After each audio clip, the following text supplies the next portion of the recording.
I bought a box of old cassette tapes from a garage sale. Months later, I went to therapy.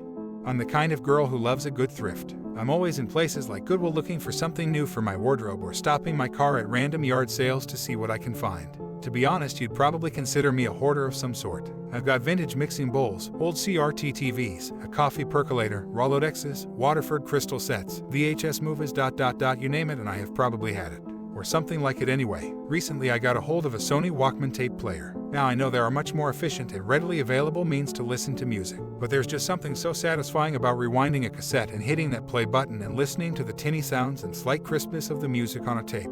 Now I know I could have probably found some tapes for a pretty cheap price on eBay or something, but I'd rather come across them in the wild, as we thrifters like to say. So recently I did find a large box of tapes at a local garage sale. There were several, maybe a couple dozen. The lady who sold them to me was nice enough to let me take them off of her hands for $20. Less than $1 a tape. I couldn't beat that. When I got home that night, I was really excited to see what my money had fetched me in terms of music.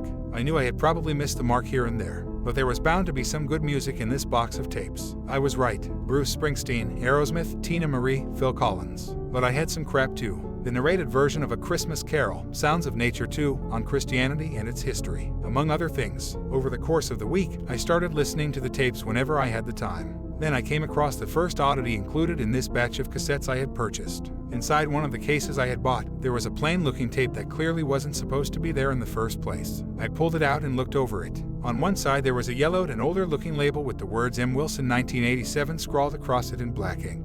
What in the hell is on this tape? It certainly isn't Boston like what it says it is supposed to be. At first, I could hear faint music in the background. Clearly jazz. It was a song I was vaguely familiar with, something my dad would have listened to. Look at me, I'm as helpless as a kitten up a tree, and I feel like I'm clinging to a cloud I can't understand. I get misty just holding your hand. I didn't know it immediately at that moment, but I later found out that the song was Misty, sung by Johnny Matthijs. It's a fairly well-known song, but that wasn't all that was on the tape. Halfway through the music, the song stopped and there were a few minutes of static.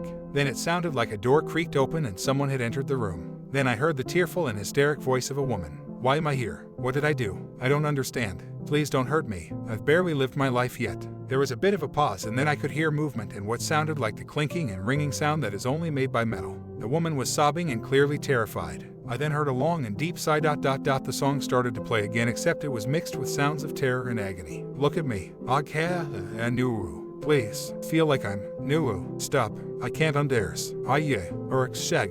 Just holding your hand. The noises from the woman became low gurgles, and finally, after what sounded like the last few struggling breaths, I could no longer hear her. Holy fuck, I just listened to someone's murder. I sat there for minutes and had just blanked out. I couldn't wrap my mind around what had just happened. The song was now over and was just playing static, and when my Walkman clicked stop at the end of the tape, I nearly jumped 2 feet in the air. This is too much. I can't deal with this. What happened to that poor woman and why did someone do this to her? That was too real. It couldn't have been fake. The rest of the night I did not sleep. All I could hear was that stupid fucking song. That and those screams. Those terrible and agonizing screams. It was so visceral and real. I could feel the weight of her fear in the pit of my own stomach. I felt like I was being swallowed whole from the inside out. I tried to close my eyes and quiet my mind, but I could only hear music. Misty played over and over in my head all night long. About 2 entire weeks had gone by and I had done my damnedest to try and put the experience I had out of my mind. I didn't want to think about it. I probably should have tried to take action and involve law enforcement, but I didn't even want to give it another thought.